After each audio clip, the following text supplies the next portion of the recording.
Prospect 1. The Los Angeles Angels. The Los Angeles Angels top 10 fantasy prospect ranks. Number 1, don't you know, it's Shohei Ohtani. Of course it is. Number 2, Jordan Adele. Number 3, Kevin Maitan. Number 4, Jahmai Jones. Number 5, Brandon Marsh. 6, Matt Thaiss. Number 7, Chris Rodriguez. 8, Torrey Hunter Jr. Number 9, Griffin Canning. And number 10, Jamie Faria for your Los Angeles Angels. And like I said, you know, when you get into depth, they are not the same. And like I said, I wouldn't, if someone wanted to tell me that the A's or the Rangers were the number 1 in the division, I'm not going to argue with you. I think if we did this on a different day, you probably could have flip-flopped them either way. You totally could, but my top 5 prospects for the Angels are in my top 50. But then there's a big gap.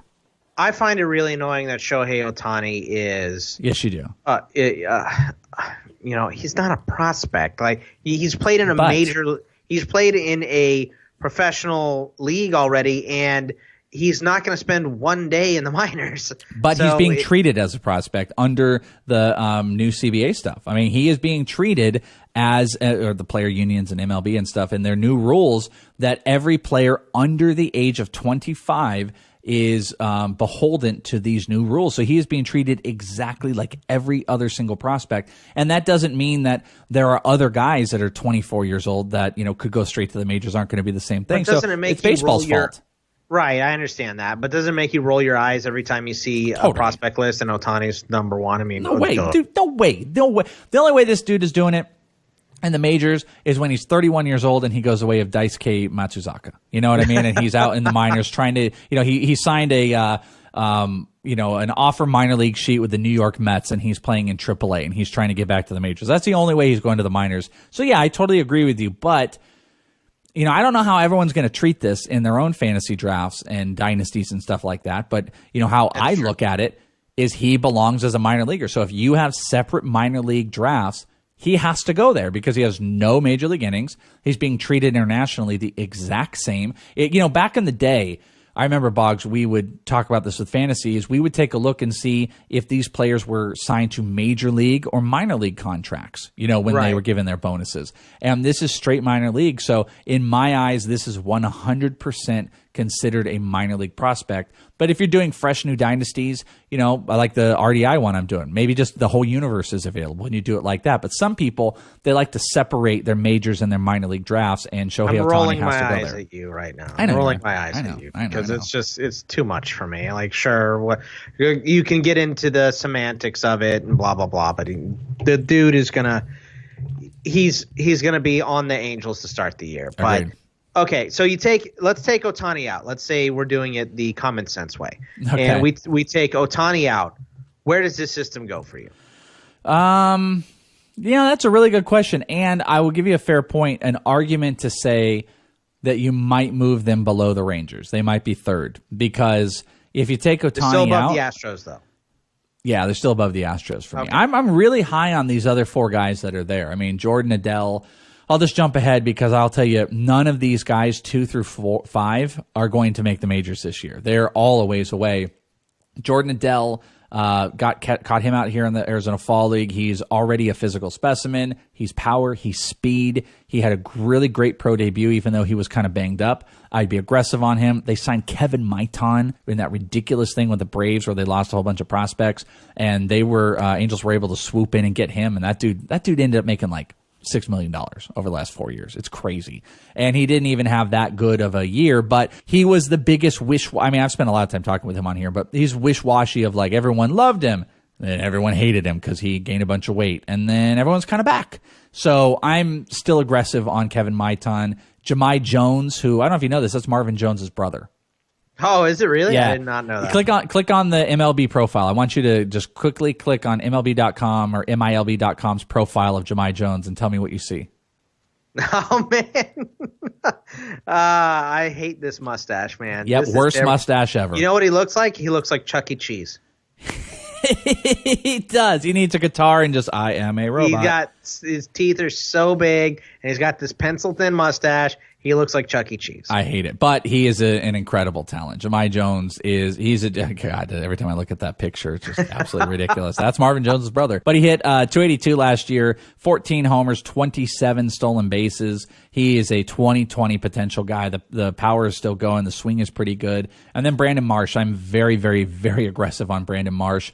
I think this guy could be something else. 6'4", 210, hit 350 in limited time in rookie ball, not out here in the AZL, but 4 homers, 10 stolen bases.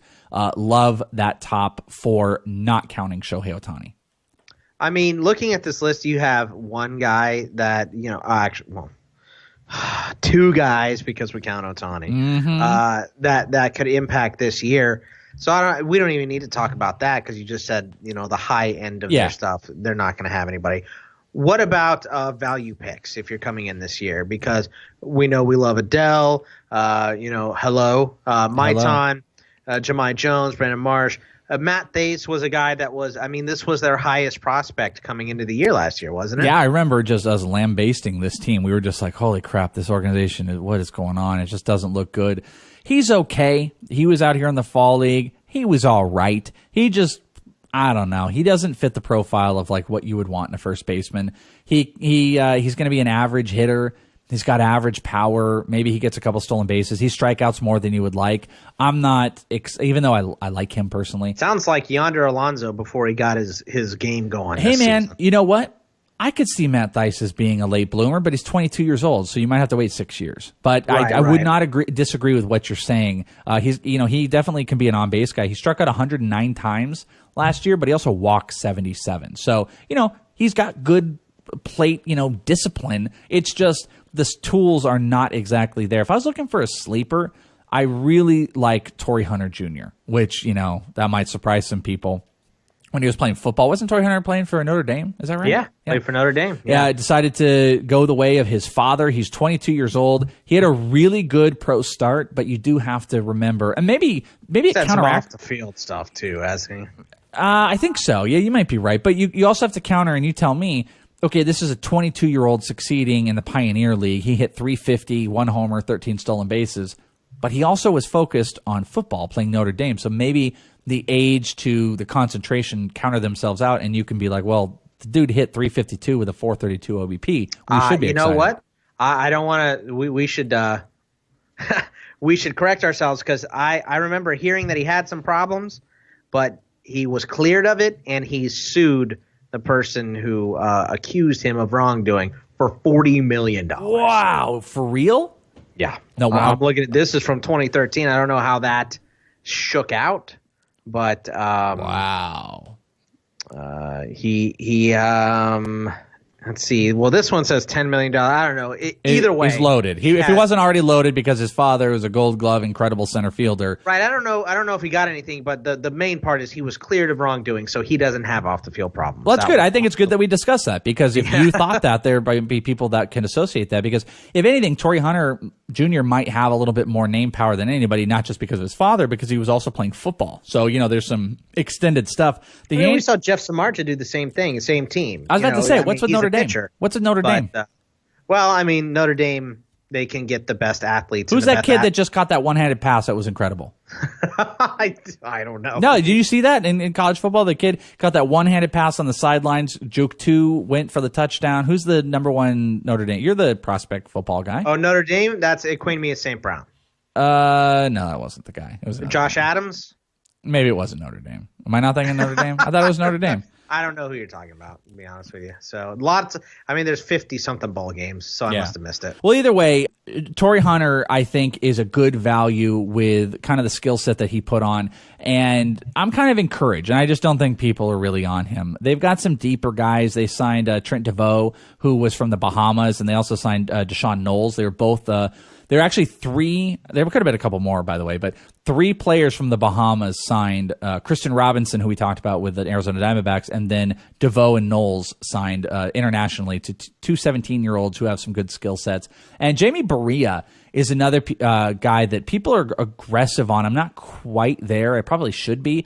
But his strikeouts are a little bit low for like my taste, but he had a 2.80 ERA, only struck out 117 over 141 innings. But he had a really good year, and don't be surprised if you see other people having Berea like near the top 200. I don't, but I like him. That was Miles Boykin with this one-handed catch. That's it. Boykin. Thank you. Miles Boykin. He's going to be the San Francisco Giants center fielder in 2022. Calling it now. Definitely a possibility. But, to answer your question realistically, it's because – the big time programs can recruit the best athletes, and the best athletes play all the sports. Very true. That's 100%. I actually remember talking to Brady. I was talking to Brady Quinn, another former Notre Dame guy, just about that exact thing, and just asking about Samardzija. So, how big are his teeth in real life?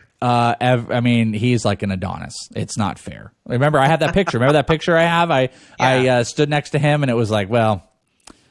This is embarrassing. I shouldn't look like this standing next to that. It's a very embarrassing You're thing. As tall as he is, I'd look like a, Lilliputian. So. Yeah, but the top end, like I said, this is one of those things where the top end weights these guys so much, and the top 5, I would not be afraid to be aggressive on all these guys. There's some huge payoff here. Jahmai Jones, Brandon Marshall, names that might not jump out to a lot of people, though a lot of like other fantasy prospect experts are going to be high on both of those guys. Maiton, others might be low. I'd still pay for. Adele is solid. And then down the line, if you want to take your shots, my 2 shots would be Chris Rodriguez, the starting pitcher who had a really bad year but has great stuff, and Torrey Hunter Jr. That's where I would take a couple of my late shots, like post 200, if I was looking for that with the Angels. And unless you got more with the Angels, that's all she wrote. Nah, like you said, they're top heavy, so there's not a lot to talk about. But the top is very, very good. This team is like Kate Upton, I would say. Like the top is really good. Bottom, all right. Yeah, okay. but at the end of the day, I guess. So then what you're saying is like you really want to go home with the AL West. Oh yeah, so much. Yeah, especially the Angels. More than anything. Right.